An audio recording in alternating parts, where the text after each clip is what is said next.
Okay, good afternoon, everybody, and welcome to the 2025 Ellen MacArthur Lectures. My name is Regina Grafe, and I'm a professor of economic history here at the University of Cambridge. And it is a tremendous pleasure and an honor to introduce our Ellen MacArthur lecturer, the economic historian and economist, Professor Thomas Piketty, who over the next 3 days will deliver 3 lectures on the topic of global inequality in historical and comparative perspective. But before I do so, let me say a few words about Ellen MacArthur. After all, her bequest enables us to organize these marvelous lectures. And indeed, her life speaks powerfully to the long historical trajectories in inequality. The modest amount we know about Annette MacArthur we owe to the work of my colleague Amy Erickson. Born in 1862, she arrived at Girton College, Cambridge, in 1882, when women had just begun to be admitted regularly to university examinations, but were still denied membership of the university and university degrees. She excelled and began a distinguished career in teaching economic history at Cambridge, the LSE, at Westfield College, University of London, and back in Cambridge. By all accounts, she was highly esteemed as a scholar and a teacher, and yet, as many in that first generation of women academics, she never succeeded securing a professorship. It wasn't for want of trying. MacArthur applied but was denied suitable positions. Undeterred, she campaigned for most of her life for women's rights within the university and for women's right to vote. MacArthur passed away in 1927, aged 65. Cambridge had just opened teaching and examining positions for women. But MacArthur would have had to live another year to see British women obtain equal voting rights. 18 years before the University of Cambridge admitted women as equals, and she would have had to live to the proud age of 162 to see the university elect the first woman to the chair in economic history. Inequalities do not disappear overnight, but eventually they will. You don't have to take that from me. I'm just paraphrasing our distinguished speaker of tonight, Thomas Piketty. No single academic has done more in the past 2 decades to remind academic colleagues and the public at large that inequalities of status, property, income, genders, and across ethnic and racial lines within and across societies around the globe take a long time to tackle. Trained in France, Professor Piketty began his career at MIT and is now Professor of Economics at the EGS and at the Paris School of Economics, which he also helped to found. His book, Top Incomes in France in the 20th Century, Inequalities and Redistribution, first published in 2001 and finally, I think, came out in English in 2018, established many of the themes and the methods that would combine meticulous work on long-run income and wealth data with new ways of analyzing them. Professor Piketty came to the attention of the public beyond academia with his unbelievably successful Capital in the 21st Century, published in 2013 in French and translated into many languages. It became also a #1 on the New York Times nonfiction bestseller list. In Capital and Ideology, published in 2019, Professor Piketty outlined the cornerstones of what he terms democratic socialism, his roadmap for a more equal society. And for those readers who felt intimidated by the previous 3 books running to 3,000 pages, he published in 2021 A Brief History of Equality, which offers the reader a summary of years of research. It's a sort of, I think, Piketty on Piketty. Finally, his latest book, Equality, What It Means and Why It Matters, just published, takes a different approach. It's a dialogue with philosopher Michael Sandel. These are just a few of the contributions. Professor Piketty's work has been fundamental in creating large collaborative networks, open access databases for inequality, and a steady stream of publications that have taken the debate global and further back in time. it really does take a crowd to tackle inequality. It has been said that Professor Piketty's work gained such enormous attention and influence so quickly, not just because it is brilliant, but because it speaks to our times. The financial crisis, epitomized by the collapse of Lehman Brothers in 2008, the crisis of public finance that followed on its heels, austerity politics and their social impact, renewed economic strain as a consequence of the Russian invasion of Ukraine, led all to public backlash against levels of inequality that significant parts of the public, and crucially, of voters, deem unacceptable. Economic and political turmoil feed on each other in fast succession. Alas, Professor Piketty's work also demonstrates that trends in inequality, be they socioeconomic or otherwise, work on the whole in much longer historical timeframes. If the politics of inequality interrupt at times violently, the march toward equality within and across societies has depended on and will continue to depend on a better understanding of the complex long-term interactions between democratic representation, fiscal rules, corporate governance, and the access to health and education. Now, before I hand over the microphone to Professor Piketty, let me just provide you with a few logistic points. Professor Piketty has agreed to a question and answer session at the end. During that session, 2 microphones will be available for your questions. Please do wait for a microphone. This is a very large venue. Both the lecture and the question and answer will be recorded for your information. The second lecture will take place tomorrow, here and at the same time. However, the third lecture will take place at 10 a.m. on Friday in the Cambridge Union Society. And with all of that out of the way, I'd like to thank you for joining us for these 3 days on the Piketty line.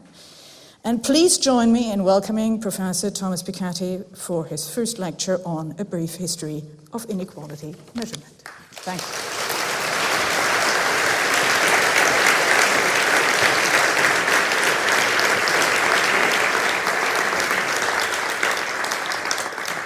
you. Thank you for this nice introduction. Thank you for the invitation.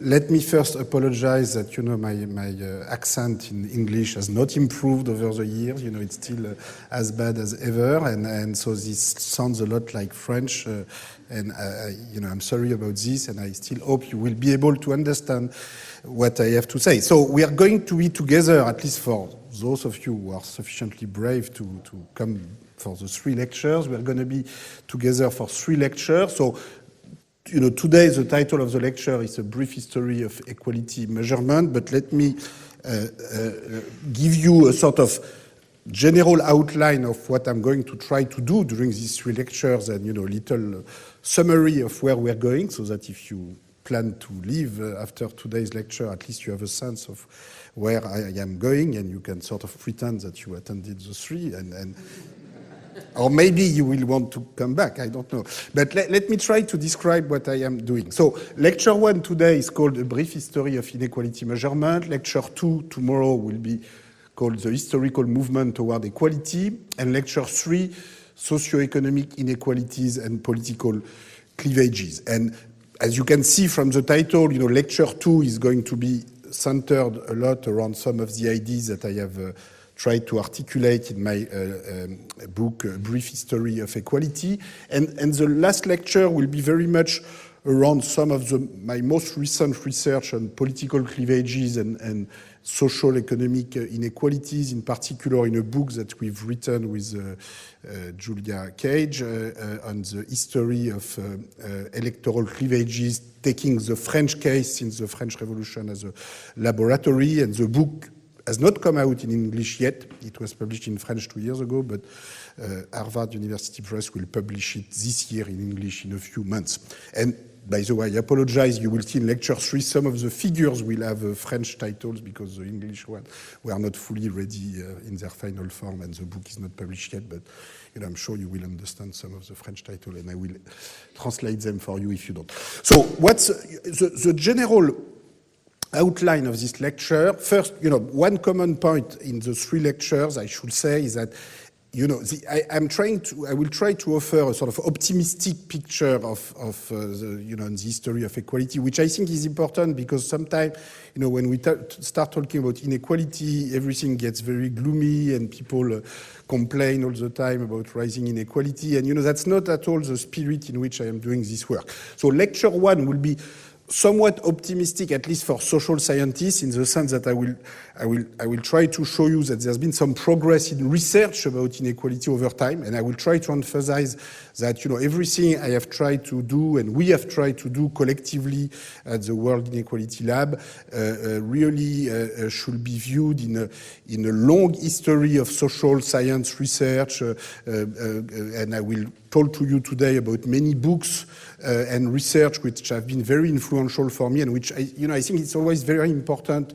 to be clear about the fact that we are in a long chain of accumulation of knowledge. We've made a little bit of progress, but this is just one point in a very long chain. So the optimistic message here will be try to show you that we've made progress in our measurement and understanding of the evolution of inequality.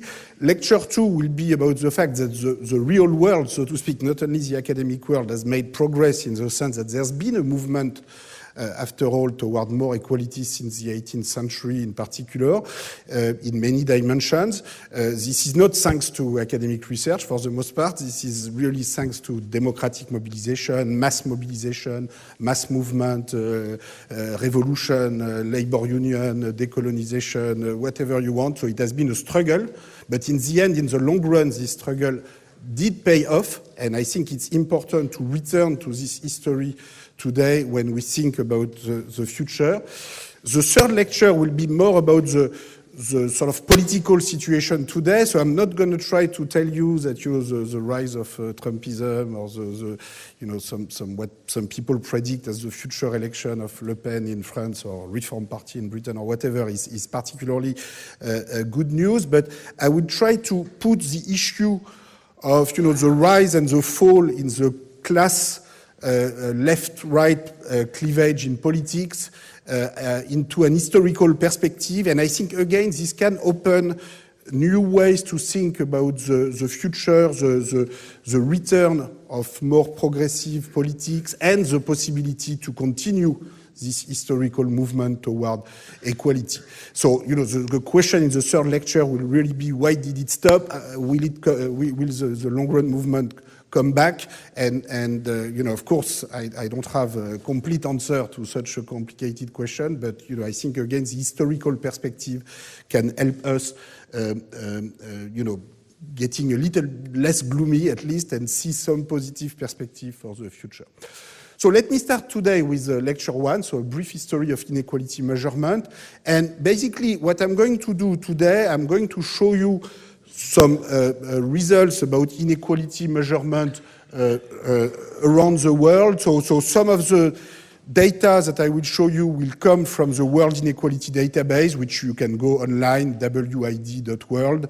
So this is the outcome of a very long collective research program. So, this started a long time ago, partly with my 2001 book, so almost 25 years ago. I cannot believe I was already there, but somehow I was there writing books already. And then,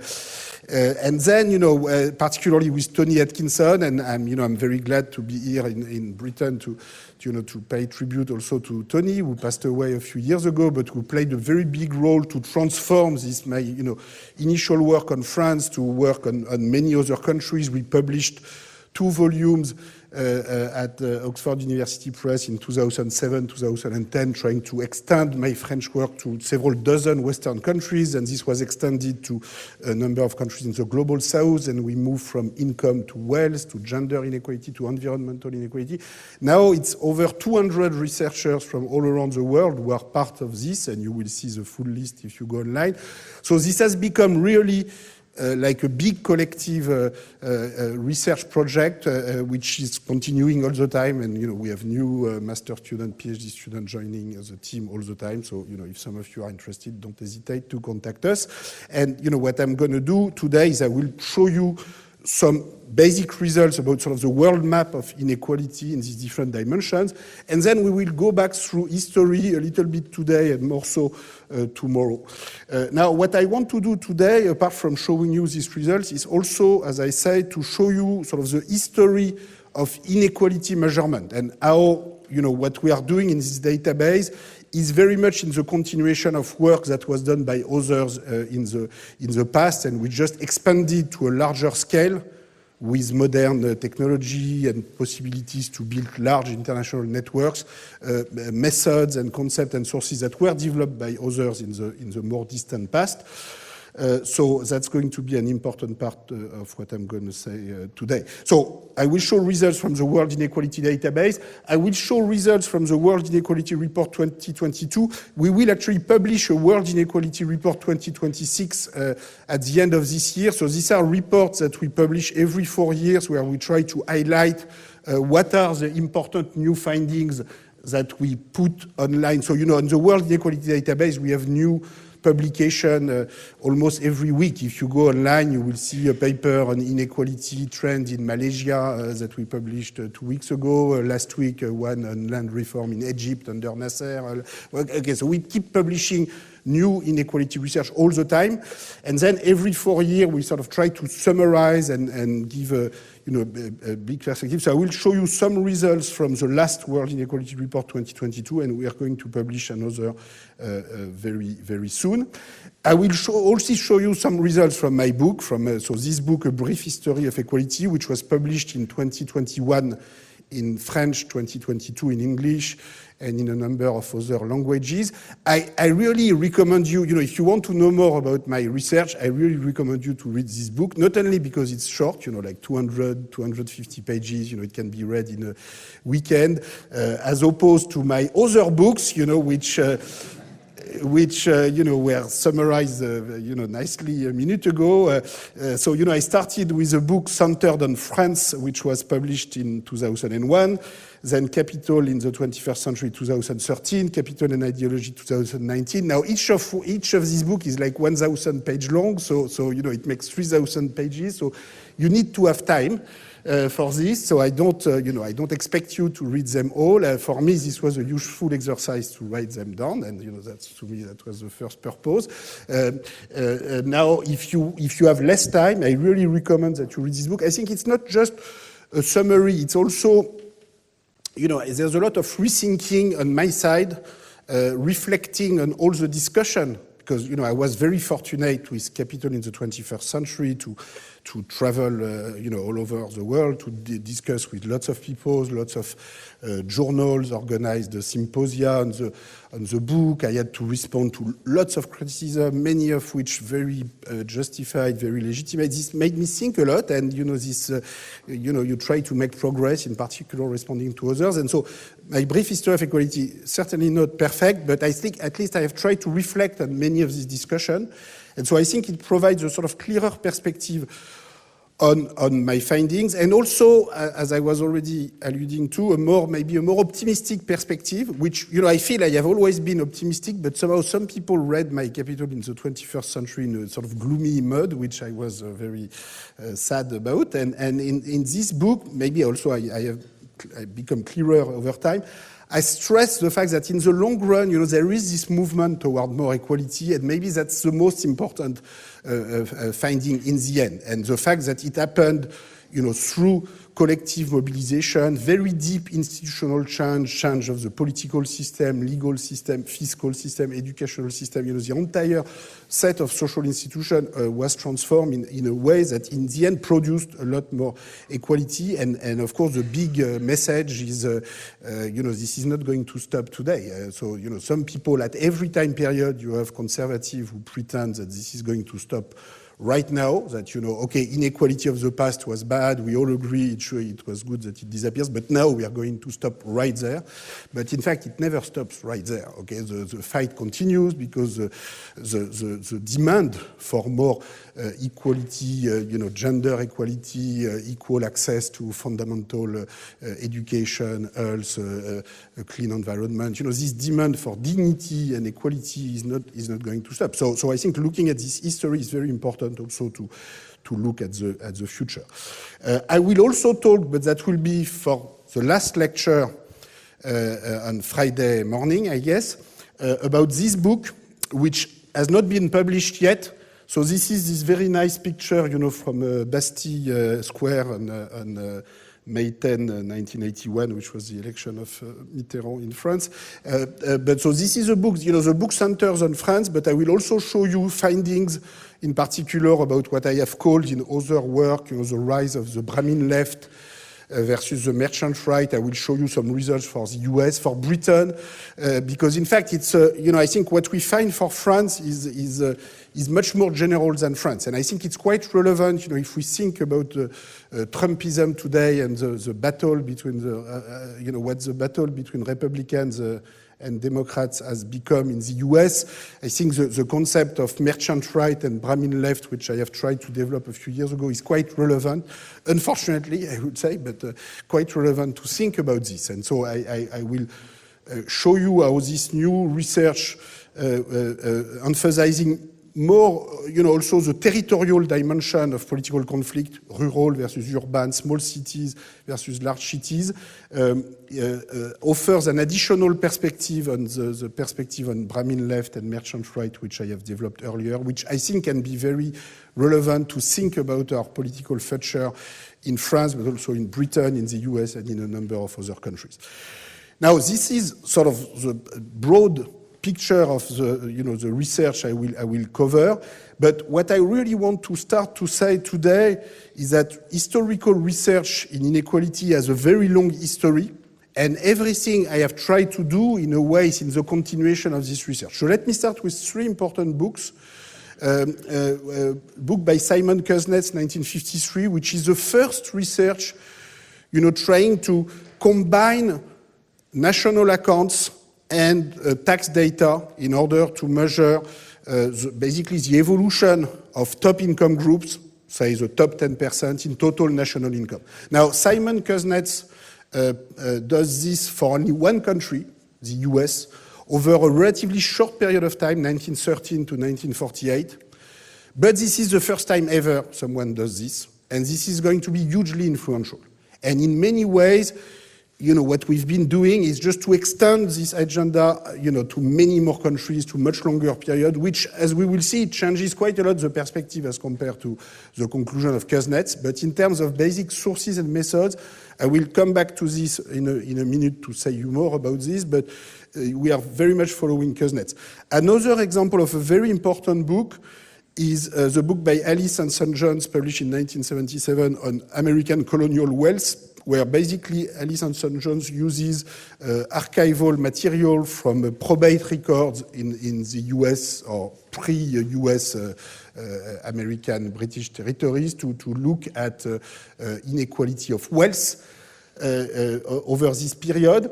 And the book by Atkinson and Harrison, published in 1978, so Tony Atkinson and Alan Harrison, is probably the most important of the three, and it's not as well known maybe as the other two, in particular the book of Kuznets, but I think this is really an incredible book because, so Kuznets only looks at income, and St. John's looks at wealth.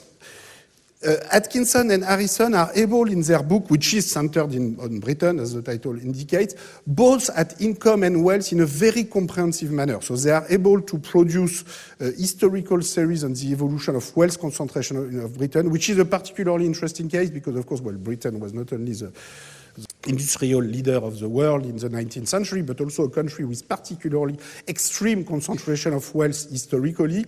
And so they look at this period between just before World War I and they stop in the 70s, they write in 1978, where you have this big decline in concentration of wealth in Britain, and they really try to to discuss the reason, to make simulations, the impact of progressive taxation, progressive inheritance taxation. It's really a very impressive work, in a way. I mean, it's following Kuznets because it's doing for wealth in a way what Kuznets did for income, but in a way that is, to me, even more impressive. So I will come back in a minute on their findings and what we have changed to this. But let me start from this literature.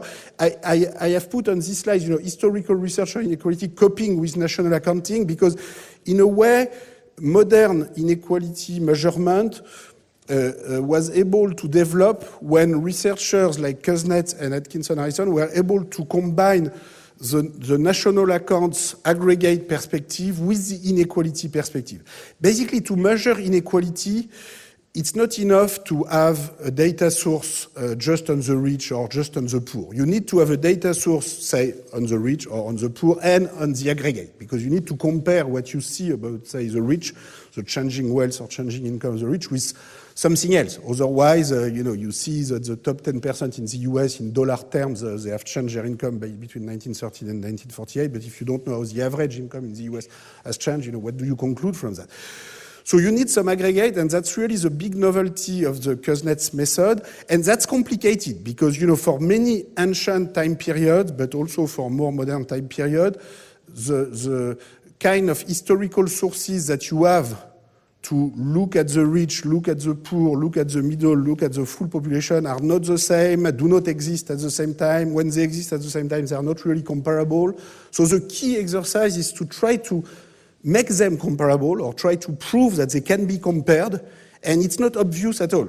And sometimes it's better to conclude that it's actually impossible and to move to something else. But sometimes it is possible, and this is what these researchers have sort of demonstrated for the first time, and we've been sort of walking in their step. But what I want to stress is that behind the technicalities, there's really I think some deep discussion and thinking to have about what kind of registration system, how do societies register their rich, their poor, their aggregate, what kind of sources do we have to compare these different social positions? And in many cases, we cannot make this comparison. In some cases, we can, and I guess one of the purposes of this research is to identify the countries and time period where you actually can do it.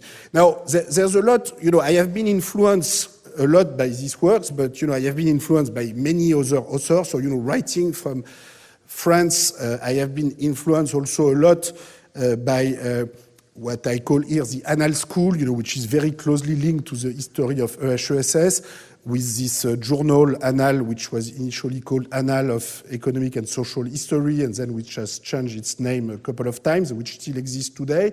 There are lots of books in this tradition which in a way are doing a little bit what Kuznets, Atkinson are doing in the Anglo-Saxon English-speaking world, looking at the history of inequality. Just to mention one book which was also very important for me and has played an important role in French historiography, which is a book published by Simian in 1932, which is a sort of first attempt to try to understand the history of wages, in particular in the 19th century, from the French Revolution to World War I. So it's not, it's not looking at the share of the rich, the share of the poor. It's much less sophisticated than Kuznets or Atkinson.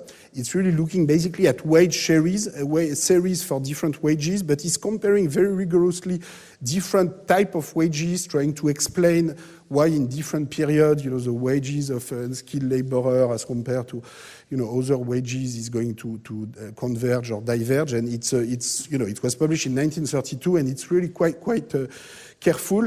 In the French historiography, probably the most important book is the book by Labrousse. So Labrousse, 1933. So maybe a lot of this is familiar to all of you, or maybe not, but I think it's important to realize that, we are certainly not the first one at the World Inequality Database to start investigating history of inequality. And Kuznets and Atkinson, although they are sort of the most important authors for me, are not the only ones. So what is Labrousse doing? It's a very careful attempt to put together existing historical sources on grain prices, agricultural wages, land rents in France, basically in the decades before the French Revolution. So, of course, the big question is why did the French Revolution happen? And one of the explanation pushed by Labrousse is to say, well, look, wages were lagging behind prices, and even more so were lagging behind land rents, and this probably didn't help, and this contributed in the end to the French Revolution. Now, this book had a huge influence in the 50s, 60s.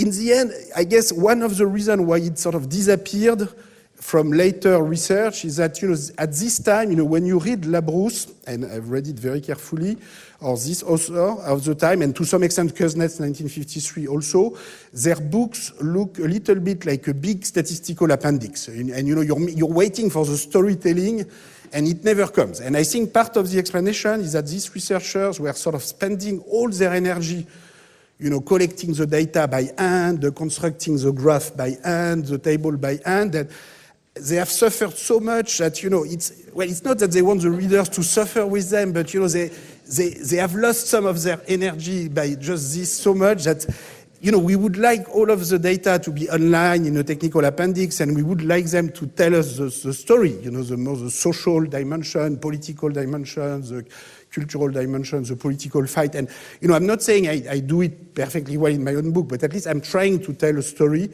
because also it's much easier today, to put all the technical stuff online for those who want to see it. And so, it's just much easier today to do this kind of work. And I think that's part of the reason why this line of research, it did not disappear completely, but it sort of became less popular, in particular in history department, sometimes for good reason, lots of new research in cultural history, political history, which, global history, which this research was very sort of French-centered or nation-state-centered. So there were lots of limitations and lots of good reason to move to move away from this research. But I think there are also bad reasons, which is that sort of the mere technicalities of research made this research less appealing. But I think these technicalities can be, now addressed. And I think, of course, I would like historians to move more in the direction of analysis of inequality, social class, and please don't abandon these subjects to economists, because economists are not going to do the job well as usual, and so it's very important that historians and other social scientists take up this big question again. So anyway, that's part of the, the kind of book which to me was also very influential. I could mention many other books. This book by Bouvier, Furet, Gillet, Le mouvement du profit en France au XIXe siècle, so the movement of profit in France in 19th century, is particularly interesting for two reasons. So this is a book about the history of profit rate, basically. Who makes profit in France, in what sector in the 19th century? How does this change over time? It starts with a very beautiful sentence, as long as the incomes of the social classes of contemporary societies are beyond the reach of scientific inquiry, it is impossible to try to write a viable social and economic history, which, of course, I like this quote a lot. Now, it's also interesting because Furet, this is a book he wrote when he was very young, but then did exactly the opposite during most of his career after that. And, starting in the 70s and 80s, he became sort of a chief cultural historian, anti-Marxist cultural historian of the French Revolution, partly maybe because the Marxist historian of the French Revolution at the time were a little dogmatic, or at least that's what Furet pretended. But in the end, he sort of dropped completely any attempt to actually look at inequality, social class, economic inequality, because in a way he was so obsessed with saying that the economic determinants do not explain everything in the French Revolution, unlike what some of the Marxists pretended, that he dropped all the economic and socio-economic perspective altogether, which, in my view, is going a bit too far, and so that's also interesting to see how within the same individual, Furet used to be a French Communist Party member in the 50s, then left the Communist Party, partly for very good reason, but then became so anti-communist, anti-Marxist that he dropped all the economic and social perspective altogether, which is too much. And I think, this kind of intellectual trajectory, I know less well about the British historiography, but I'm sure you can see some similar, although different and specific evolution. I could continue forever about this historiography, just to say that, the study of price and income was important, but the study of property structure was even more important. Maybe here one of the most important books is a book by Adeline Domar. By the way, like Alice and St. John, she was a woman economic historian in the 70s, and she directed the most important historical study on wealth in France in the 19th century. It was a big collective inquiry where basically they looked at the estate inheritance archives in France in all major cities and did, collected large sample of inheritance declaration from the beginning of the 19th century to the end of the 19th century. So when we started our own research with Jean-Laurent Rosenthal and Gilles Postelvina in these same archives, we actually went to meet Adeline Domar, who was very old already at the time, and she taught us so many things about the organization of the archives, the specific findings. What was sad is that she showed us, the little piece of paper where she had taken all her notes on their research, but there's basically nothing left in terms of digital file out of what she collected. And so again, we're very fortunate today, to be able to digitize everything we do, put everything online so that it's easier to start a cumulative process, which was much more difficult just a few decades ago. Let me conclude this brief review of historiography by saying that this line of research also started to look at political mobilization. A very beautiful book published by Jean Nicolas in 2002, where basically he looks at whether peasant rebellion, again in the decades going to the French Revolution, how much they are affected by the movement of wages, prices, land rents that Labrousse studied in 1933, and the answer is, well, yes, they have some influence, but there are many other more directly political, ideological factors. I think it's really a very nice book. In this line of research, to me, the most important book, and in the annal tradition, in the broadly speaking, are the book by Paul Bois in 1960 and Charles Tilly in 1964, who is not exactly in the annal school, but in a way what he's doing is close in spirit. And I will talk more about these two books in 2 days, when I talk about what we've done in our book in the history of French election, because in a way we are really trying to follow up on this research. Basically, both books ask the same question. Why is it that some poor peasants supported the French Revolution and some others did not? Basically, what was the line of division?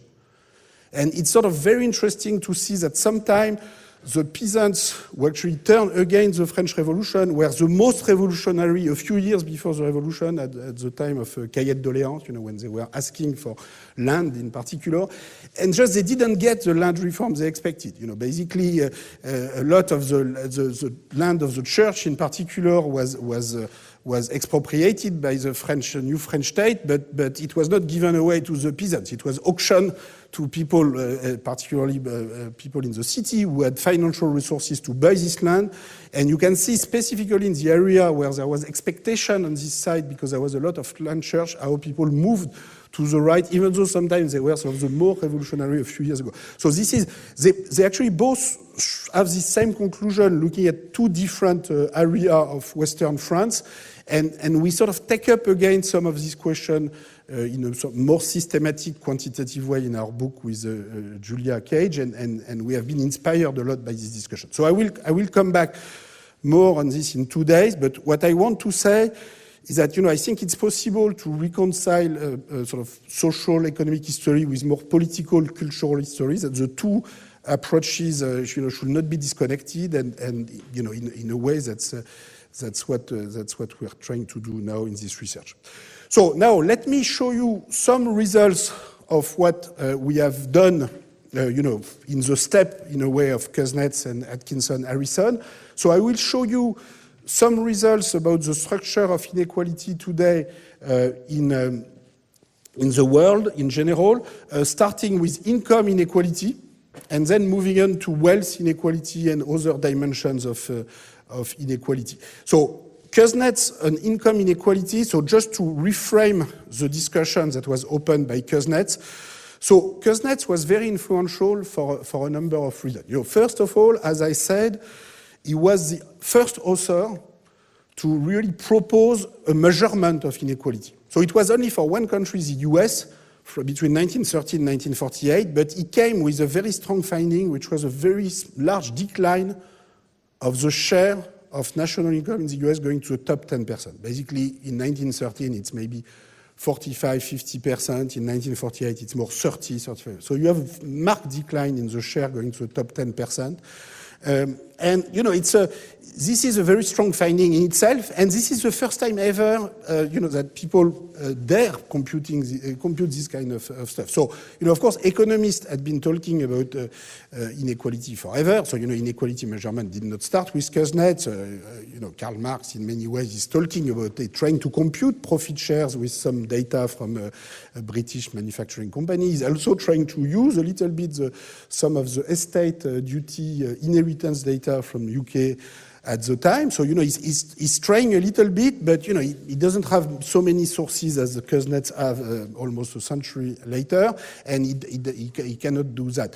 In a way, maybe the most important work on inequality measurement before Kuznets, I would say, to me, is the book by Giffen in 1889 called The Growth of Capital, where Giffen produces for the first time estimate about the rise, in particular, of British capital stock. So, you know, this is sort of the core of the matter. You know, you have the Industrial Revolution. How much richer is Britain getting? And, you know, there was all this discussion earlier in the century about how we have all this big public debt. How are we going to keep investing in manufacturing? That was a lot of the concern of Ricardo. And Giffen in 1889 basically tries to compute for the first time estimate of the different ingredients in UK national capital, manufacturing capital, real estate, foreign wealth. You know, of course, foreign investment are getting enormous by 1889. Everybody knows that, but nobody has tried to put a number. And this estimates by Giffen, which, by the way, writes a little bit too late for Marx to completely use this estimate, but I think, Giffen was much more a bourgeois economist, of course, as compared to Marx, but I think Marx would have been very interested in these estimates, and in fact, these estimates by Giffen are going to be used by Hobson, by Hilferding, by Lenin, of course, in 1916 in his book on imperialism and capitalism, where basically he's saying, look, you know, this accumulation of foreign wealth all across the world is, you know, extreme form of exploitation of the global south by the global north, plus extreme form of competition between the European powers, and, you know, all of this is going to end up with what we see today during World War I and then decolonization, etc. So this book by Giffen is very interesting, and it's very related to some stuff that Marx was saying about the primitive accumulation of capital in the global south, etc. So, you know, inequality measurement started much before Kuznets and Atkinson. What's new here is that they're trying to compute first for income in the case of Kuznets and wealth in the case of Atkinson and Harrison, the share going to the different group in the population, the top 10%, the bottom 50%, the top 1%, etc., which Giffen or Marx were not really trying to do. Now, in the World Inequality Database, and so I'm going to show you now some data in the World Inequality Database, we're trying to follow both so of course, both the Kuznets and Atkinson perspective, so on income and wealth inequality, but also I would say the Giffen and to some extent Marxist perspective, because we are also very much interested in the aggregate wealth between countries. Foreign wealth, we have just published new work on accumulation of foreign wealth over the past 2 centuries. So we are really trying to combine the macro perspective, the macro analysis of class with the micro analysis of class and inequality. At least this is the objective. How much we've been able to do that so far is can be discussed, but that's what we are trying to do. So now let me start with some concrete example of some estimate. Okay, so this is really Kuznets type indicator, top 10% income share. So, this is a world map. So this is the latest data we have. I think this is 2023 for most countries, but basically this is the situation today. And so let's think a little bit about the orders of magnitude, because this is what matters as usual. The exact number at the exact decimal, we should be modest, but let's think about the orders of magnitude. So we're thinking of how much is the top 10% getting in a society. So if we had complete equality, they should get 10%. Okay, because after all, they are 10% of population. And if we had complete inequality, they should get 100. So of course, the reality is always between 10 and 100. But the bottom line is that it goes almost from 10 to 100, where it goes from, say, 20 to 70. If you take, so the most equal country, which will be typically Nordic Europe, are going to be 20, 25. This is pre-tax. If we also have the data post-tax, post-all transfer, and it will be, in the Nordic Europe, you will have 20% rather than 25, 30 pre-tax. So it will be, it will be even more extreme. Here, this is pre-tax, but after what we call replacement income, so pension income and employment insurance. So a big part of the monetary transfer are already in there, but we don't have the progressive income tax and the in-kind transfer and cash transfer, which are not replacement income. We also have the post-tax series online. So first finding from this world map is that there's a lot of variation. It can go, it goes from 21 to 67%. The most equal country are typically in Nordic Europe. The most unequal country, so here the most unequal country in our database, the latest year, I think is South Africa, where it's close to 70% for the top 10, which, you can see what kind of historical roots there is behind the history in the inequality in South Africa. Generally speaking, what's very striking is that, there's a lot of variation across the world, but generally speaking, the richer countries tend to be more equal. Okay? It's not only Europe. Europe tends to be more equal. But also, even the US, the US is more unequal than Europe, but, as compared to South Africa or India or Brazil, they're actually more equal, and it's even more true when we look post-tax. And even, China looks more equal than India, etc. So it's generally speaking, rich countries are more equal than poor countries. And the other important finding, maybe even more important, which is not on this map because this is a picture today, is that when we go back through history, what we're going to find is that it's not always been like that. So it's not that like European countries have always been more equal. In fact, they have become more equal over the course of the 20th century. And this did not happen just like this. These were, again, huge political battles, mobilization, which we will talk more about tomorrow. But if you go back 100 years ago, Europe, the color of Europe on this graph will be close. It will not be quite South Africa, but it will be close to Latin America. So typically, the top 10% share in Europe in 1910. I will show you some results later, in particular for wealth.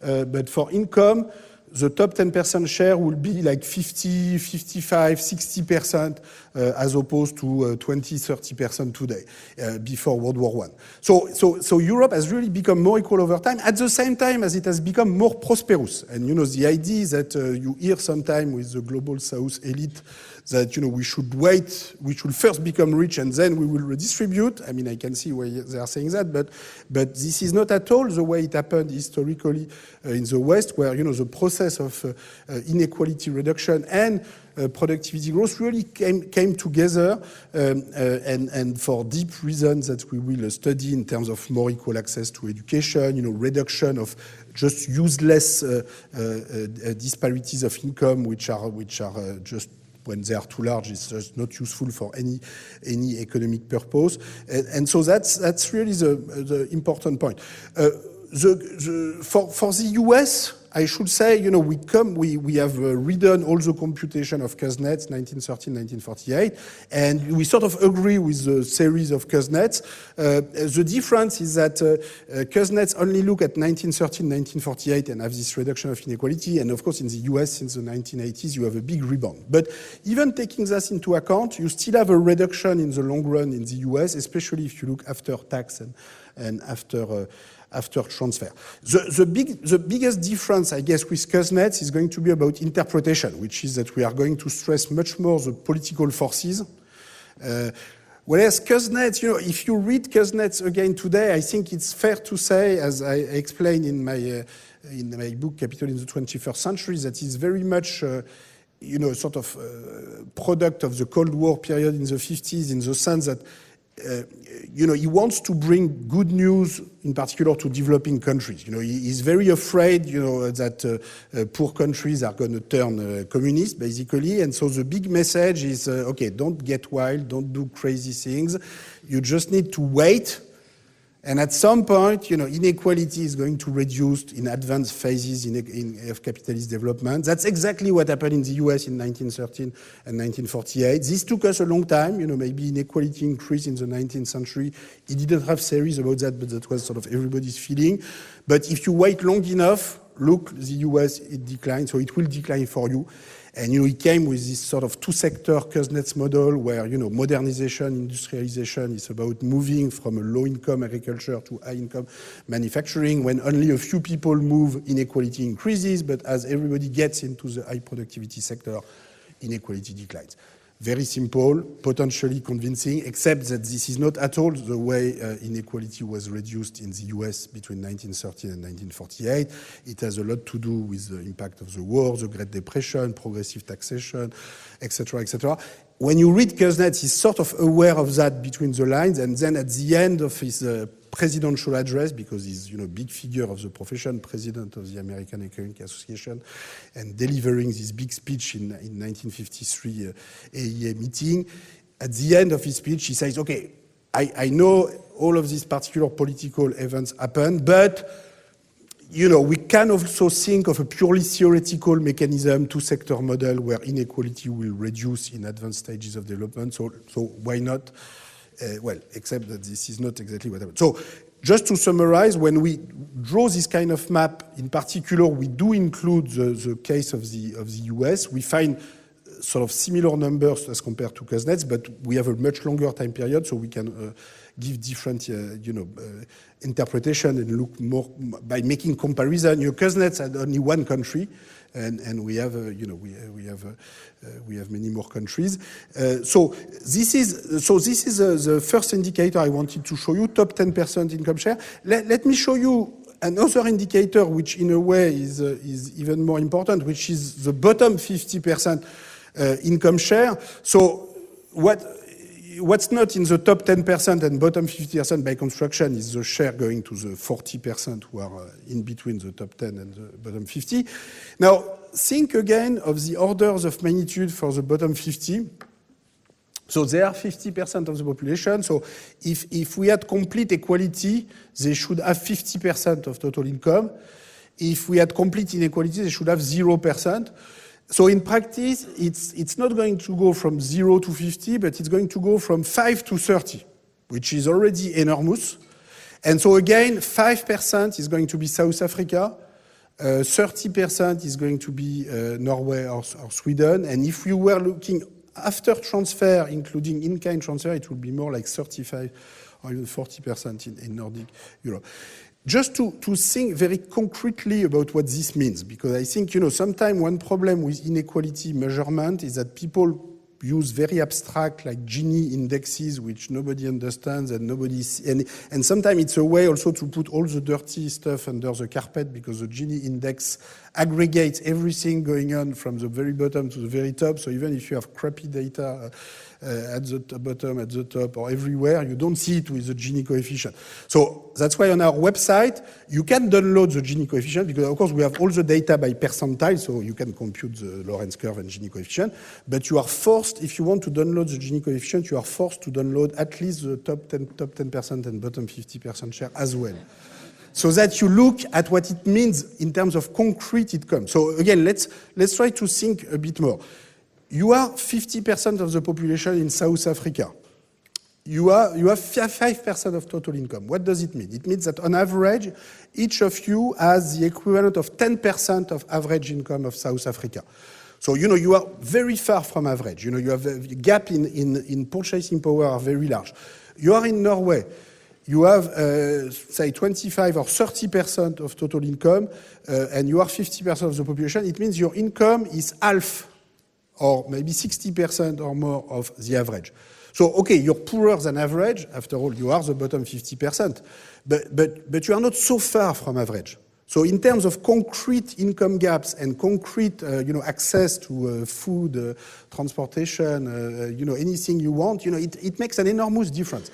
And what this means also, if you're interested in poverty, in basic poverty, these shares are going to make an enormous difference, because it means that for the same average income, same GDP per capita, depending on whether the bottom 50% share is 5% or 25%, is going to change the average income in purchasing power parity of the bottom 50% by a factor of 1 to 5 for a same average income. So that means this is not saying that growth and average GDP is not important, but if you're only looking at aggregate, you're missing an enormous part of what's going on. So that, distribution matters, and in a way, looking at the bottom 50% share is even more telling than looking at the top 10%. Although, the two, of course, move together to some extent, because the one is sort of the reverse of the other. Well, except that you have the middle 40% also in between. And I will show you graph a bit later where we see all of these groups together, how they move over time. But first of all, this was the sort of basic orders of magnitude. Inequality varies a lot across the world. Rich countries tend to become more equal, and as we will see, they have not always been more equal. They have become more equal over time, and we will see why. So this is a big picture for income inequality today. Now, let me move on and show you also some results about the concentration of wealth. So this is a graph from the World Inequality Report 22, but you will see country by country data on the website. I should say, today I'm showing you only sort of a simplified indicator like top 10%, bottom 50%, just to have broad categories that you can remember. But if you want to look at the bottom 23%, you can also look at, you have each percentile on the website. And of course, looking at the bottom 50% together, it's a very big group. You will need to break it down, etc. So here I'm just simplifying, but if you want the more detailed data, you just go online. So what's the big picture for wealth inequality? Well, the big picture is that wealth inequality is always larger than income inequality, and that it's very unequal everywhere, including in Europe. So Europe is again more equal. But, look at the orders of magnitude. Remember for income, the top 10% in Europe at 25-30%, and the bottom 50% has roughly as much. Well, except that they are 5 times more numerous, of course, but they have roughly as much in terms of income share. Now, for wealth, that's not at all what we're talking about. So, in Europe today, the top 10% has almost 60% of total wealth, and the bottom 50 has typically 5% or less. So basically, for the bottom 50%, wealth is a very abstract concept. Wealth is, you have 1 month, 2 months of wage in advance on your bank account, or you only have debt, but, you just don't own anything, basically. Europe is still, it's more equal than other parts of the world. In particular, you can see this middle 40% group, which in my work I call the patrimonial middle class, and we will see that the emergence of this patrimonial middle class over the course of the 20th century is probably the most important transformation in the long run, and and in many ways, I think, a very positive evolution. But, it's still, you still have a lot of inequality. So, if you say, so sometimes there's a tendency in Europe, to tell people in Britain or in France or Germany, look how happy you are such an equal country, why do you complain, you benefit from too much social spending, we have to cut everything, you are so lucky across the world, it's not like in Brazil or South Africa. But, I think European citizens know that it's not like in Brazil or South Africa, and that's not really their comparison point. And if you look at wealth, in particular, look, okay, Europe, it's true that if you compare with Latin America, Latin America, the top 10% owns 77% of total wealth versus only 58% in Europe. And, the bottom 50% has 1% in Latin America, as opposed to 4% in Europe. So, okay, 4% is better than 1%, but, for 50% of the population, this is very small. So, you can explain people as much as you want that this is a fantastic situation, this is the best we can do, but at some point, the discourse has to square with the facts. And here the facts are that wealth concentration is pretty extreme everywhere, including in Europe. I should say this is true. You get almost the same result within each age group. So it's not that the young are poor are going to become rich. In fact, if you look at the same data within people who are 20 to 35, 35 to 45, etc., different age group, there's very little difference. In particular, the bottom 50% in all age group in Europe as 5-10%, or in fact usually closer to 5% or 7-8%, but very very small share. So it's not just an age effect. So this is for the picture for wealth. Now in the World Inequality Database, we have started to move in the direction of other forms of inequality measurement. So, we started with income, moved to wealth. We now have a better indicator of gender inequality. So, for instance, just let me give you this example of a very simple indicator, which is the share of total labor income, wage income or self-employment income, going to women. And the bottom line is that it's very far from 50% everywhere. In some part of the world, it's even going down, like in China. That's partly because the top of the distribution is going up, and the top distribution is mostly men. So basically, the rise of the top 1% is a man story. And so if they get a better share of the total, the men overall can get a better share. So this can be sort of compensated in other parts of the world by rising female participation, but you really have two effects going on, and it's not. And in fact, in China also, because China, like other communist countries, is starting from a relatively lower level of gender inequalities than other countries. In fact, the sort of top 1% effect is dominating. There are other also effects going on with a sort of rise of a breadwinner model in China in recent decades, with women withdrawing from the labor force a little bit. Anyway, if you take Europe, today we have 38 or 37% of total labor income for women, which means 62 or 63 for men. So, which means that basically, the bottom line is that the gap is a lot bigger than when we sometimes when we look at gender gaps, we look for a given occupation or a given job, and we say, okay, women make 10% less than women for a given occupation. Well, except that women don't have access to the same occupation, and that's sort of the most important thing. And so when you look at everybody, that's what you get, and then the gender gap looks a lot bigger than what it looks otherwise. Especially if you take into account that, in fact, in terms of labor time, especially if you include domestic labor, women supply more than 50%, usually 55 to 60% of total labor time everywhere, in every region of the world, because even as domestic labor goes down, the thing is that economic labor is going up, and in the end, the sum of the two and the gap with men is not really going down. So if you were to look at the gap in hourly income, taking into account all labor income, the gap will be of the order of 50-60%, between how much, basically woman gets 50% less than a man in monetary income for each hour of work today in Europe. And I mean, in Middle East, North Africa, it will be 80-90% less than men. But that again, that's not a reason to be happy with the 50%. So we're trying to, regarding gender inequality, also to develop indicators of inequality. And we will have new indicators in the World Inequality Report 2026, using in particular this domestic labor dimension and more sort of comprehensive indicator of gender inequality, which I think give a more accurate picture than the sort of toned-down version of gender gap for given occupations that we sometimes hear. And the other important dimension of inequality that we now cover in the World Inequality Database is environmental inequality.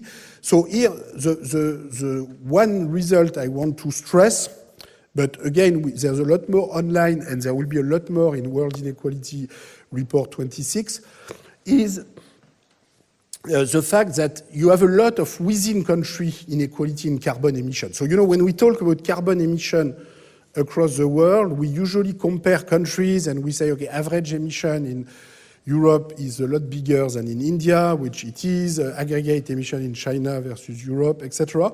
But we believe, it's important, to look also at inequality within country. So if you let's take the example of Europe. So, today in Europe, average emission is going to be around 10 or 11 tons of carbon equivalent per individual, if you take into account all the imported emission. But in fact, if you look at the distribution, so if you look at the bottom 50% in Europe, the average emission is going to be 5. So it's still too much. It has to go toward 2 or 3, but it's not completely out of line with the sort of per capita emission for the coming decades. It's not completely out of touch with where we're supposed to go. The problem is that the top 10% has 29. In North America, the top 10% has 73. And if you look at the top 1%, you will have 100, 200 tons of carbon emission per individual.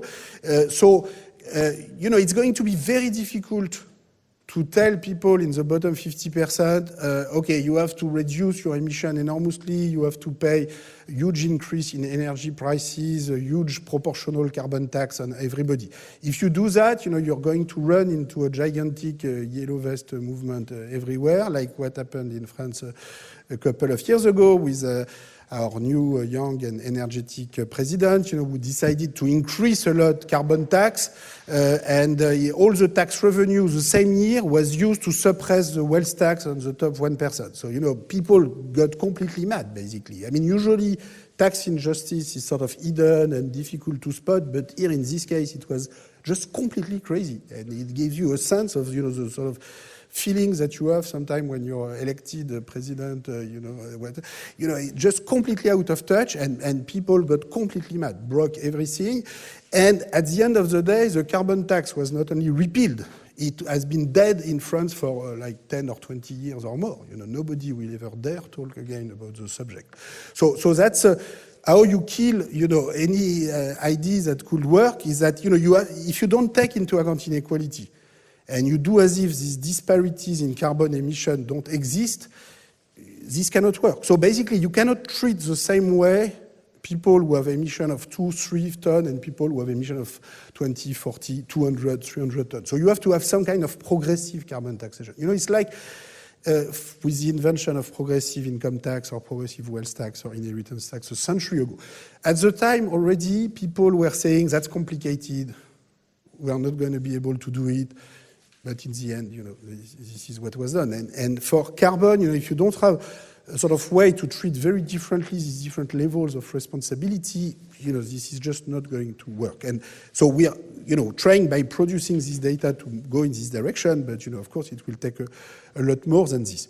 So now, I've tried to give you sort of a snapshot of inequality today, but now what I'm going to do a little bit for the rest of the talk, but I'm going to get close to conclusion in a few minutes. But mostly what I will continue to do, or if I can take 5 minutes more, or I'm looking at the boss, and okay, 5 minutes. I want to give a little preview of what I will do tomorrow. So, tomorrow I will try to go back through time and see how inequality has changed over time, and in particular how it has become more equal over time. So I will cover some of the material in my book. So, this is a short book, 200 pages, but you still have 10 chapters. Each of them must be 20 pages.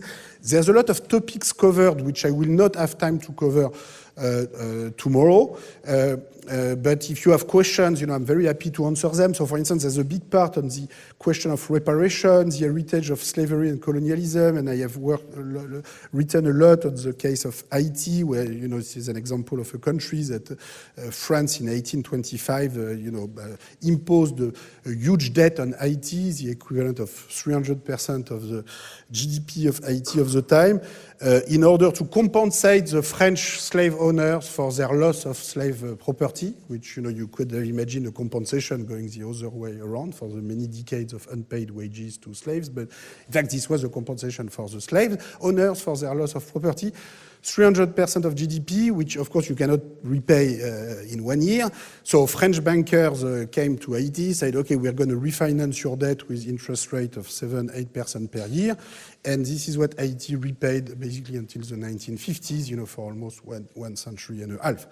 And, it's a sort of an interesting example where, you can say, I don't want to hear about this, that's not possible to repair anything, France is too poor to repay.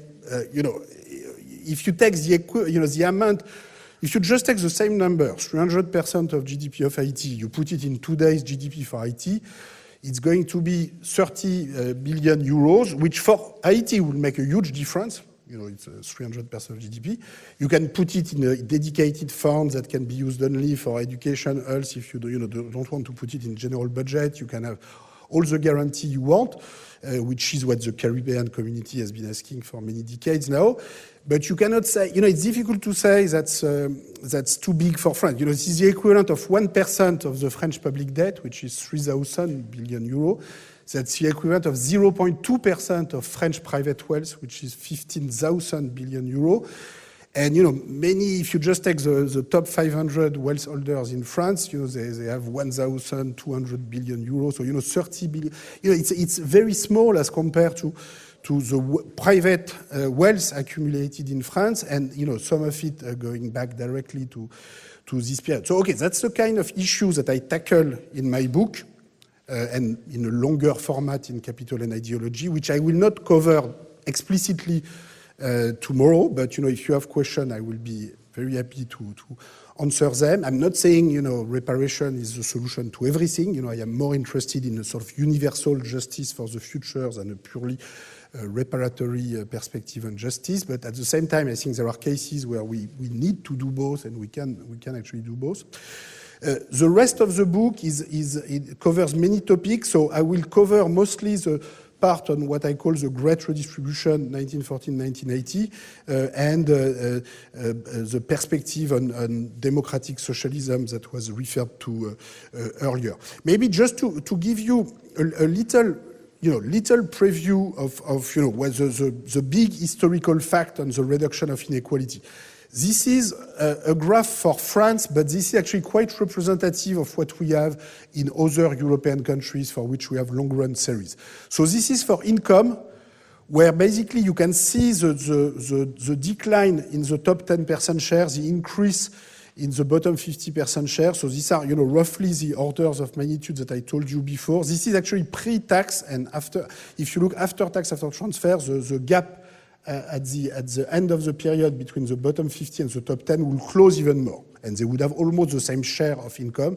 Now, of course, the bottom 50% is 5 times more numerous than the top 10. So it doesn't mean you have an equal society. It means, if you have the same share, it means you have a gap of 1 to 5 between the average income of the bottom 50 and the top 10. But there's still a big compression of inequality in the long run. Now, if you look at the same graph for wealth, this is what you have. And so you can see that, okay, you have this rise of what I call a patrimonial middle class. But now for the bottom 50%, there's not much of a rise. It's always been very small. And if anything, there's been a decline since the 1980s, 1990s. So, it's a complicated story. Sometimes people fight about inequality because, some people say, okay, that's extremely unequal. Some people say there has been some progress. Well, the two are true at the same time. I'm sorry to tell you, the reality is complicated. And sometimes some people will want to remember only part of the sentence. And so they keep fighting, saying, no, you said that, you said that. No, I said both, okay? I said both in the sense that you have, in the long run, a reduction of inequality, which is quite significant. But inequality is still enormous today, in the sense that the bottom 50%, has like 4% or 5% of total wealth in France, whereas the top 10% are as close to 60%. But at the same time, there's been some progress. So in particular, if you look at the patrimonial middle class, which to me is the most important transformation, today we are talking of a group, they have about 40% of total wealth. Again, think in terms of concrete numbers. When we think about inequality measurement, we really have to imagine the concrete people, yourself, your family, other people you know. you are 40% of the population, you have 40% of wealth. What does this mean? It means you have roughly the average wealth on average. What is the average wealth today? In France or Britain, it's going to be, say, 200,000 euros, 250 euros per adult. So for a couple, it will be, twice as much. Now, the people in this group, in this patrimonial middle class, are people who have anywhere between 100K, 200K, 300K euros per adult. So these are people, who are not incredibly rich. From the point of view of a billionaire, 200K is like zero. It's close. So you have zero basically. But in fact, it's a lot more than zero, because when you really have zero, or sometimes negative because you have debt, it's very, very different. Because basically, it's more than money. It's really about power and bargaining power vis-à-vis your own life and vis-à-vis the rest of society. So basically, when you have zero or negative, you cannot bargain. You have to take any working conditions, any wage you are being proposed, because you just have to pay your rent. And if you have children, you're not going to bargain. If you have 200, 300, it's already a very different situation, because sometimes you can create a little business or a little activity. Sometimes, you can own your home. Okay, maybe not in Paris or London, but many places around the country where you can own a home for that. And then, you don't need to pay a rent each month, so you can take some risk. You can try some other jobs if you're not happy with this one. It gives you a lot more bargaining power vis-à-vis employers in particular. So employers may not like that, but I think in the end, for the whole good of society, I think the rise of the patrimonial middle class has been a very positive transformation. And remember, 1 century ago, people at the top would have disagreed with such a statement. People at the top would have said, "Oh, don't do that. If you reduce our share, investment is going to fall, incentives are going to disappear, the sky is going to collapse, the economy is going to..." Okay, this is not at all what happened. If anything, the rhythm of productivity growth has been higher than ever together with this reduction of inequality. Why is it so? Because modern economic growth does not only require a few very well-rich people at the top. You need to have many more people who can be active, who can set up a firm, who can buy a home, who can, and also who can take more risk in their professional life because they feel more secure. So social security is part of that, but wealth ownership, is also part of that. And this is why, in my view, and I will come back to that tomorrow, redistribution of wealth, universal inheritance, is part of the long-run perspectives that we need to have, because, for now, you can see the bottom 50%, basically still has nothing. So for me, one of the big questions of the future, is it possible that the bottom 50% sort of gets to the level of the middle 40% and or at least approaches that level, and that's sort of the big one of the big questions that I am asking. So I will come back to that tomorrow. Just maybe to conclude, or maybe I really need to stop now. So I am not going to conclude on this. I will tell you more tomorrow. The important thing is that inequality used to be high everywhere. So just to remember on this graph is that, Britain, of course, was extremely unequal, but France was also extremely unequal. Sweden was extremely unequal. Sometimes you have this view that some countries have sort of been egalitarian forever. That's part of their culture. There's nothing you can do about it. But, it's not at all the way it works. We will talk more today about the case of Sweden, the case of Britain, the case of France. In fact, institution and political struggles are much more important than culture, or at least than a sort of static view of culture that is sometimes put as an argument to explain differences between countries. And I will argue that, basically every European country used to be very extremely unequal before World War I, pretty much after World War I. And, over time, this has changed. So, Europe today is a lot more equal than Europe in 1913. US today is sort of intermediate, but it's still, less unequal than Europe 1913. And this is really this transformation that we want to understand. So summing up, an historical movement toward equality took place since the 18th century, especially in the 20th century. And so the big question we'll ask tomorrow, if you're still around, is how did it happen? What does this imply for the future? So thanks a lot for your attention.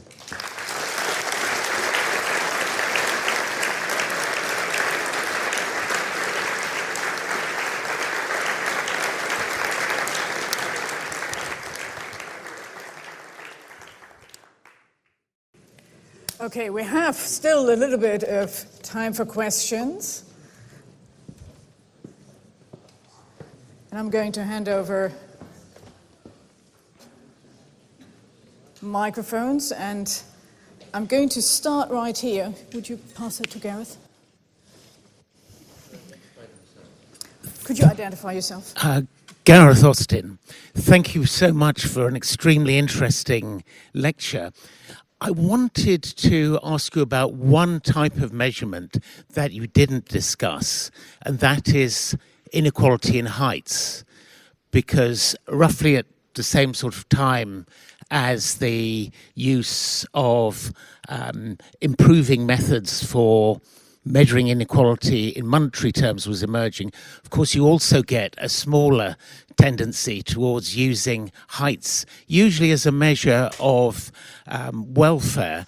But of course it is striking that, for example, in Europe, for the years that I happen to be aware of, the rich were taller, considerably taller than the poor in most but not all countries. So just illustrating your last point, I seem to remember that in the early years of the present century, the only countries in Europe in which the rich were not taller than the poor, in which there was in fact no relationship between height and income, was Sweden, the other Scandinavian countries, and the Netherlands, which on the face of it might enable you to tell a story about the efficacy of progressive taxation and other social democratic policies in the late 20th century. So what about heights?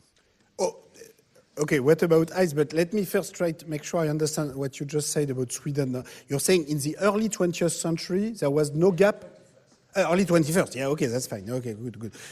And what about the early 20th century? Is there some comparison of the gap in height between Sweden, Britain, France?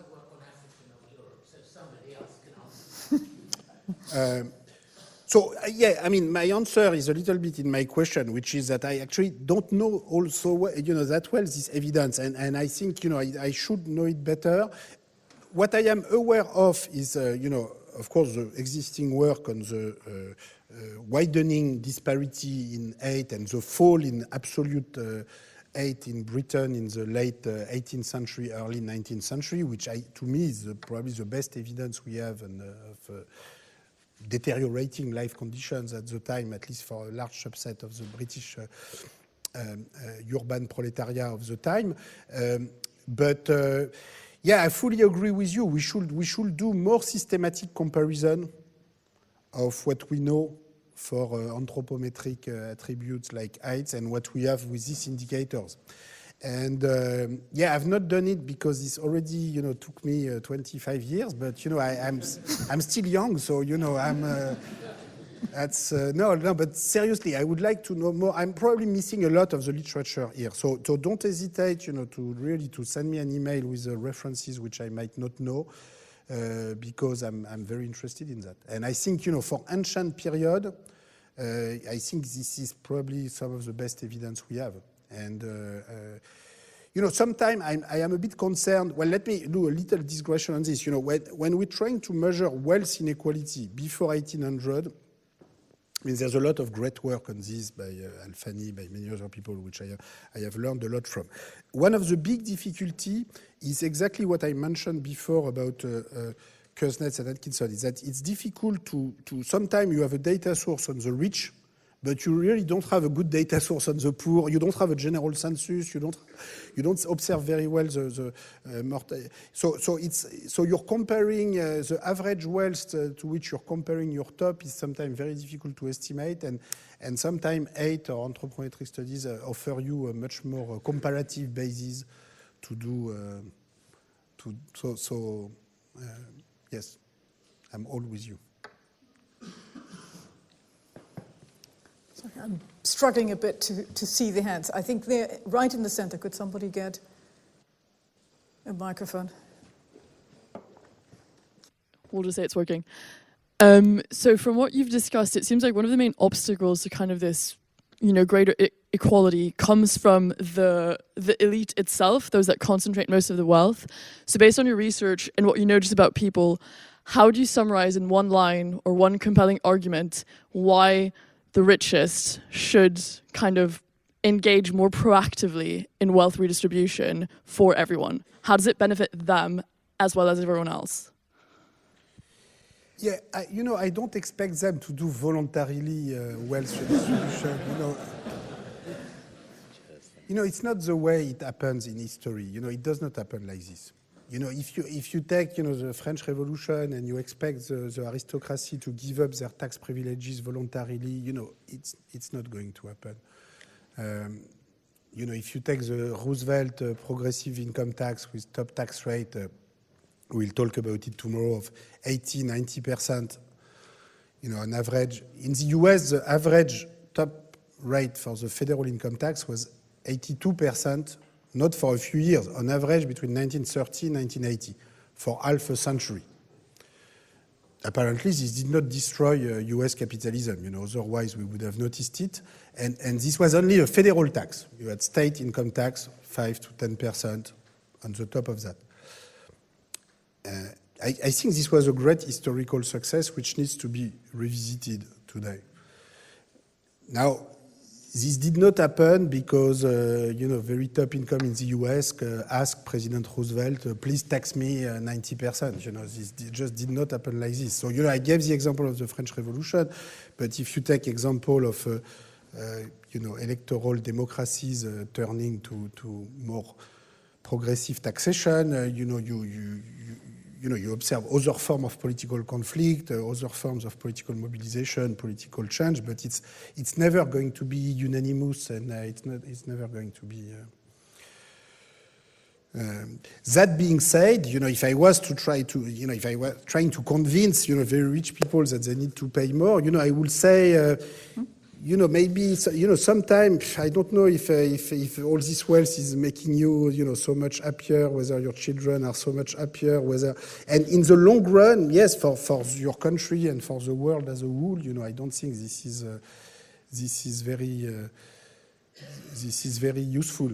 But, and some are convinced by this kind of argument, but I think, probably that's not going to be enough. I don't know if this answers your question or whether you had something else in mind. Well, then how does it promote change and bring equality if those with the most power are doing it? Well, I gave you historical examples. This happened. So then the question, so you cannot say this cannot happen because they disagree, because this happened in the past. Now, the fact that this happened in the past doesn't mean that this is easy. But we have to see, in a very detailed manner how this happened in the past.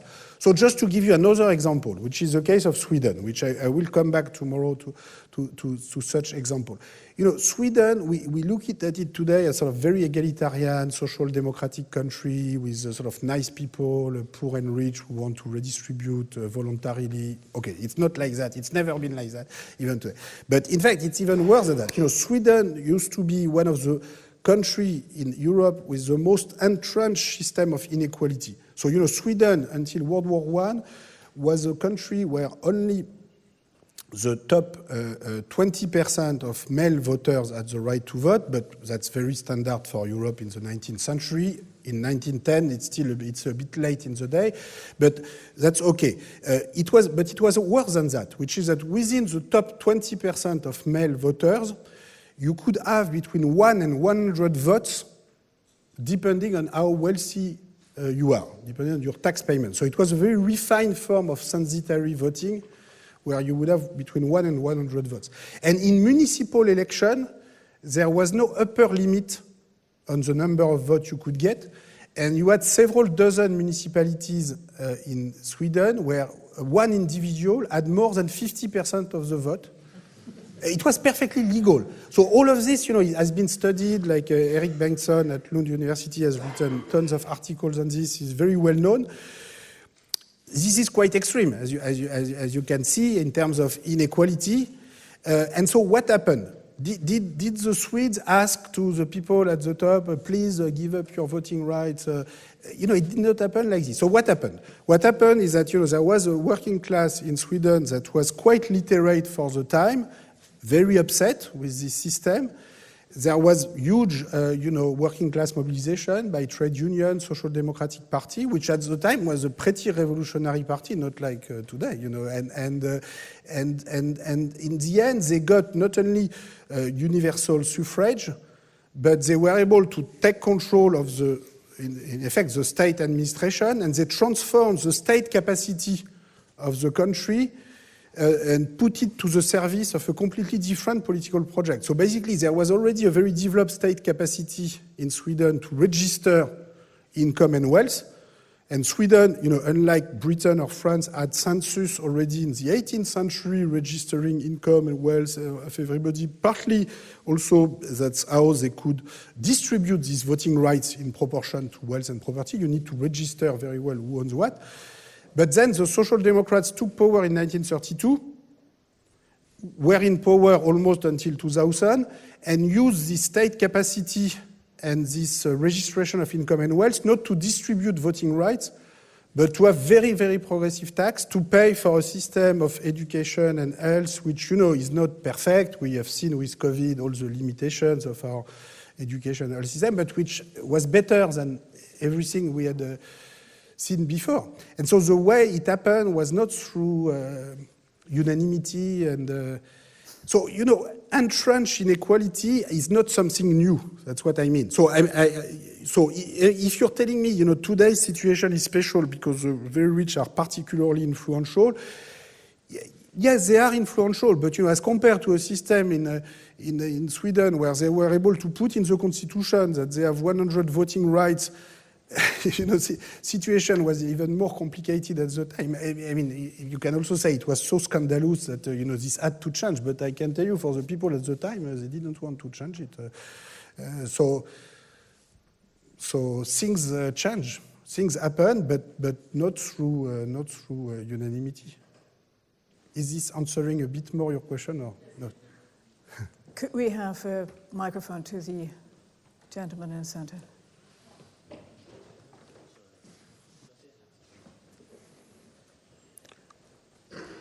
Thank you. Thank you very much for this nice lecture. I just have one question.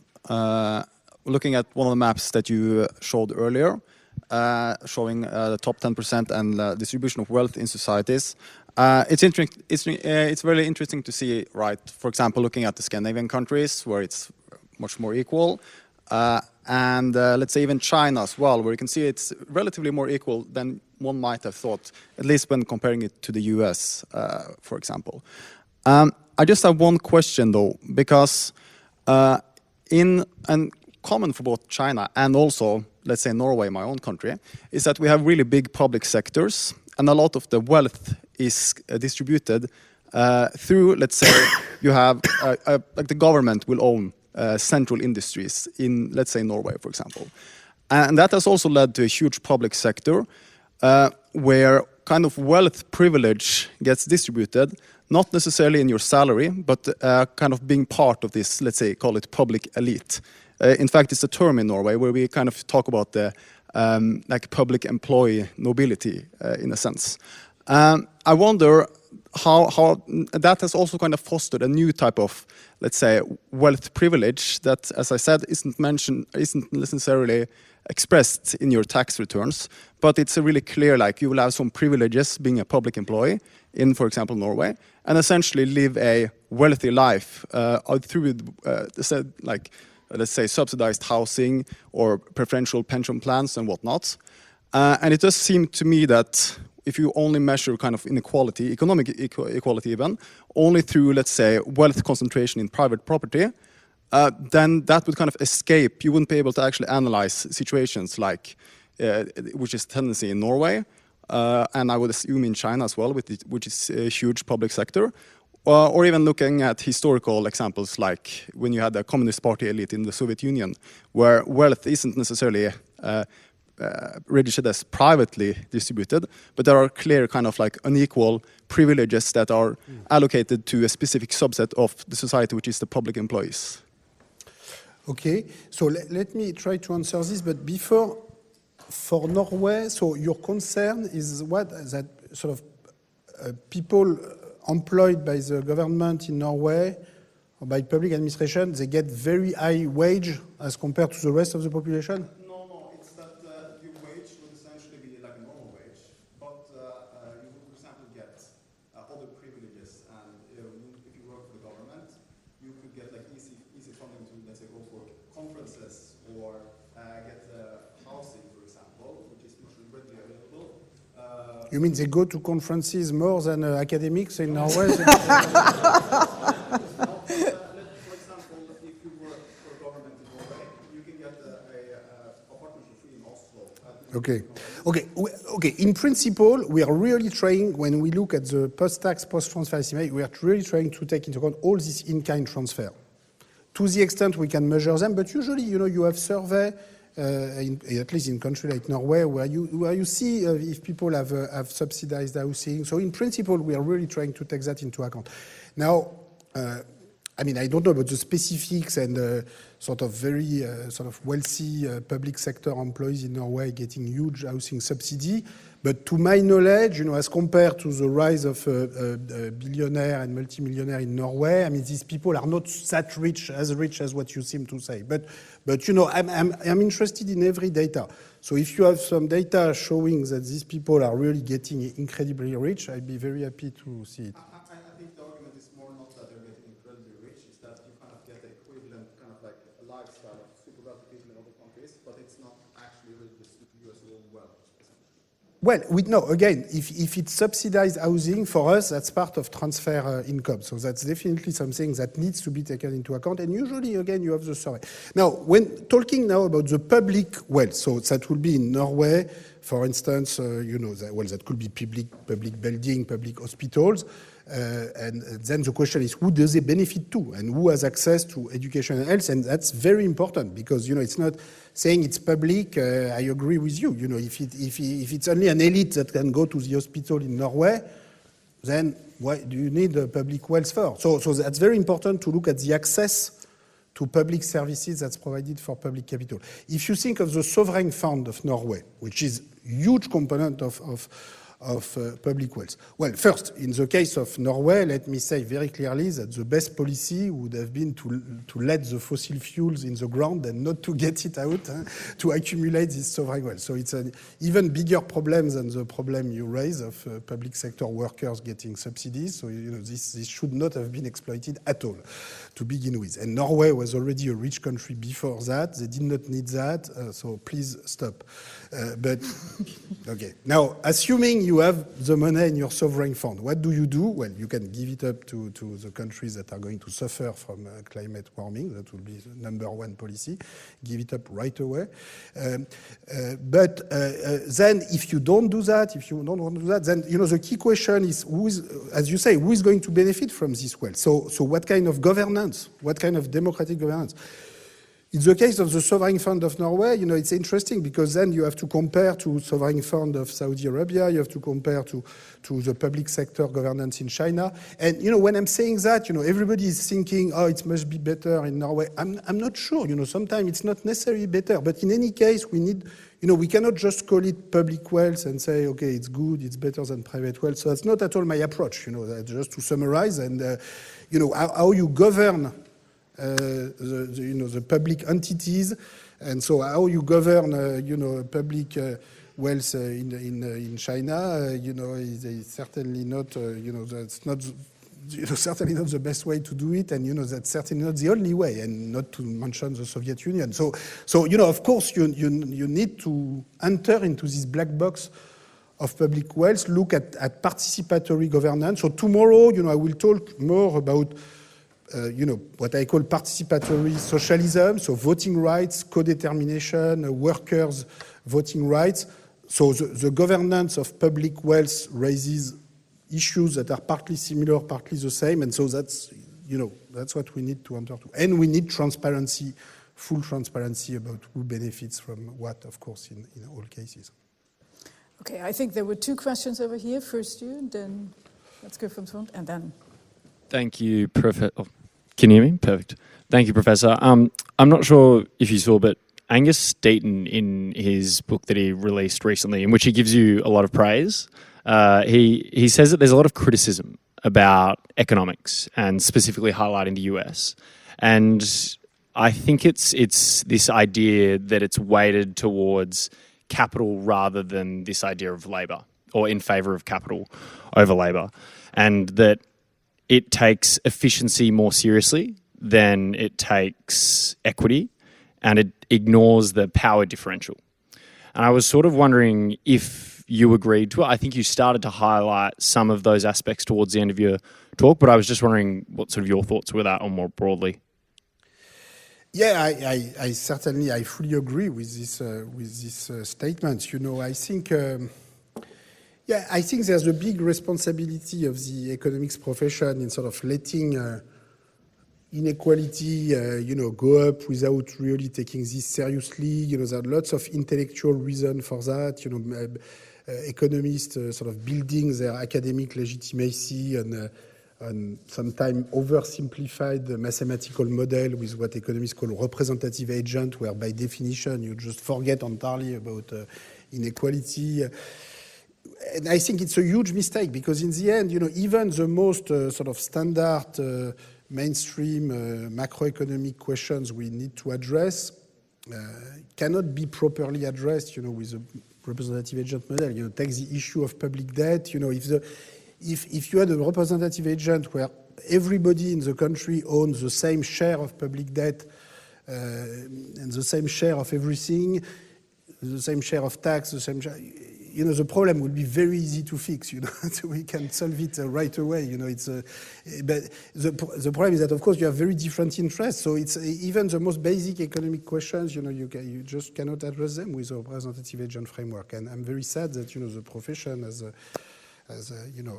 taken so much time to take maybe today a bit more seriously the issue of inequality.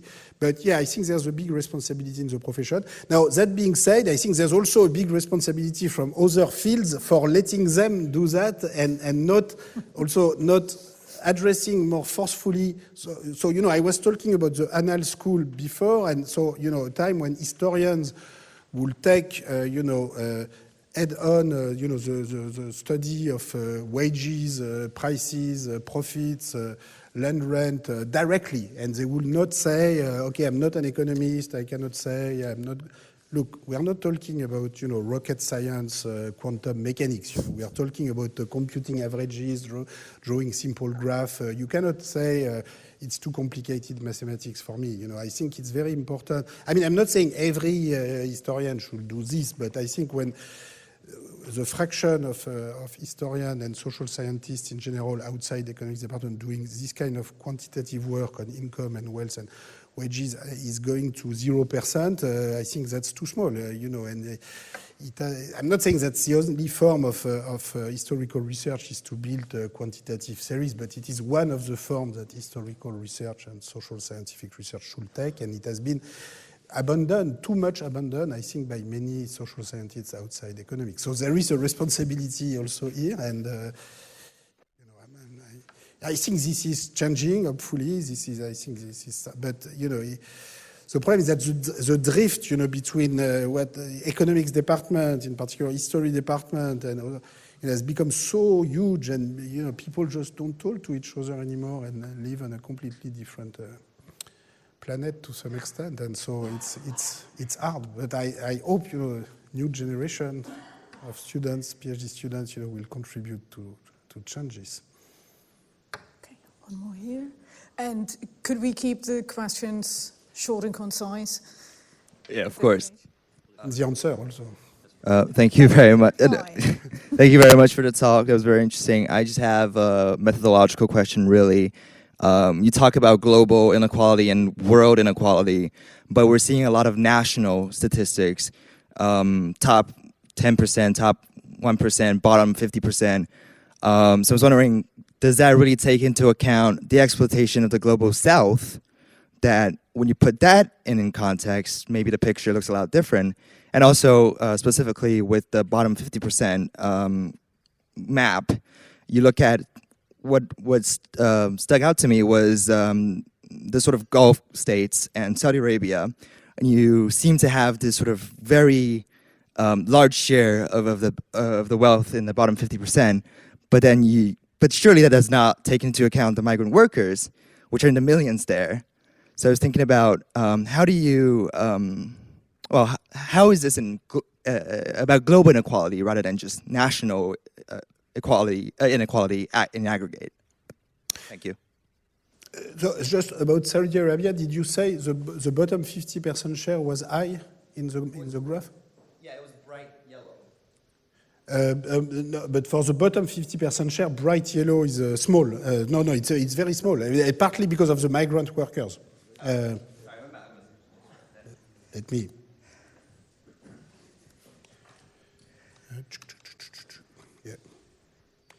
Yeah. So you see, bright yellow is 5%. So and that's the migrant workers. So we do have an estimate of the in household survey of migrant workers. I mean, it's such a big share of population in Saudi Arabia and oil countries that if we take them out, they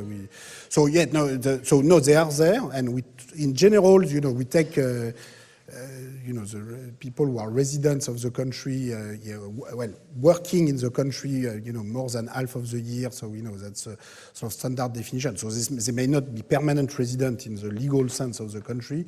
They are certainly not citizen, but still they are part of the resident workers, at least for the given year that we look at, as opposed to someone going there for a mission of 2 months. But basically, if you spend more than 6 months in a country, this is where we locate you. At least that's our objective in the data construction. So that's for Saudi Arabia. Now, more generally, for the global perspective, so it is true that today, in the graph I have shown you, I was very much using the sort of the existing nation state as the unit of analysis. That's not what we do in general. If you look at the World Inequality Report, you will see explicit measures for global inequality, in the sense inequality between all world citizens, taking each individual in China, in France, in the US, in Saudi Arabia as one individual, putting them all together in the world distribution of income and looking how this world distribution of income has changed. Now, I don't have the graph with me right now, but you can find it online. Just let me tell you, one of the results you get is, this famous elephant curve that Branko Milanovic popularized about 10 years ago, which is, the idea that if you look at, how much growth you got in the recent decades, depending on where you stand in the percentile distribution of world income, you have a lot of growth at the bottom, in the middle, in particular due to emerging countries, typically in China, people who used to be poor in 1980 and are now richer.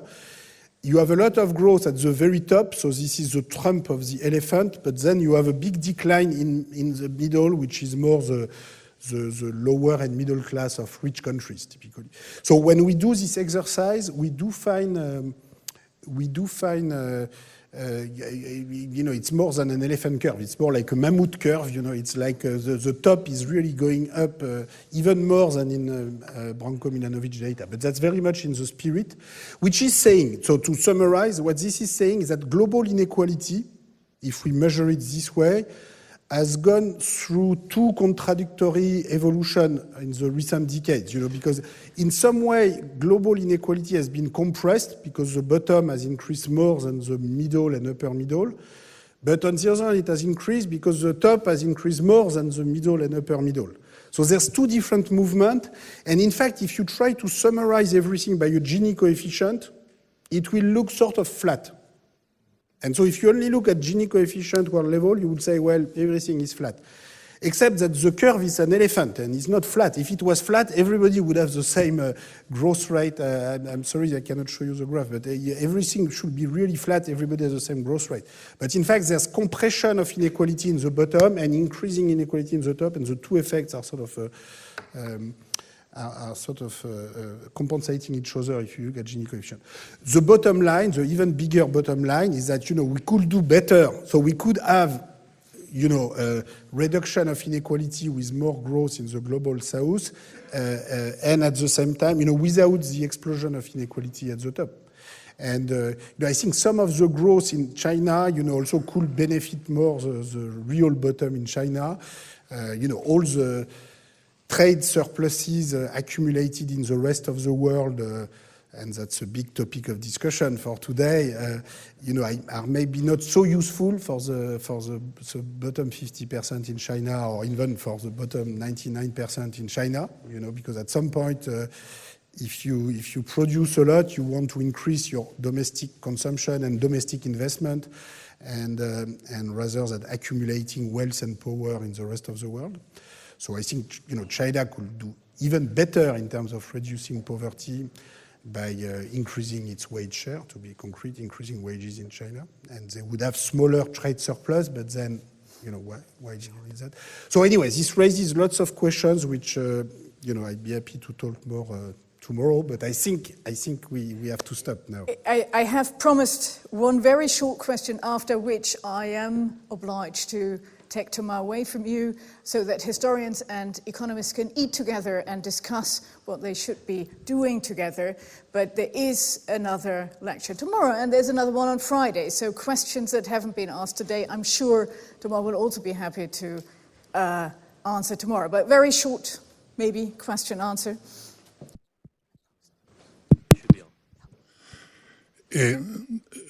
Very briefly, 2 points, I'm sorry. One is that you have shown all the picture about the share of the rich and the share of the poor. But it will be very useful to have also a picture of the share of the middle.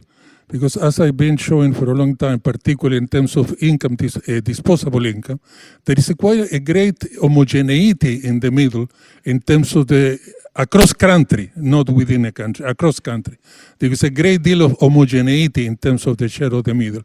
Now, the other point, which is coming from a Ricardian perspective, when you look at this long-term share of income, it will be, I know empirically will be difficult, but will be great if in the share of the rich, you can distinguish the income that comes from doing and from having.